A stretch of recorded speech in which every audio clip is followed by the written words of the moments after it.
احتفل لاعب المنتخب المغربي زكريا بوخلال مساء الجمعة 23 دجنبر 2022 بزفافه وسط أفراد أسرته الصغيرة ومقربين من عائلتي العروسين.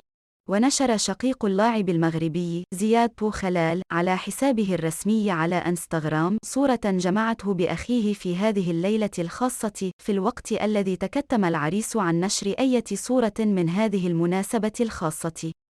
كما نشر ممون الحفلات الذي أشرف على تفاصيل زفاف اللاعب المغربي عبر خاصية الستور على صفحته الرسمية على انستغرام مجموعة صور للعريس زكريا أبو خلال دون إظهار صور لزوجته.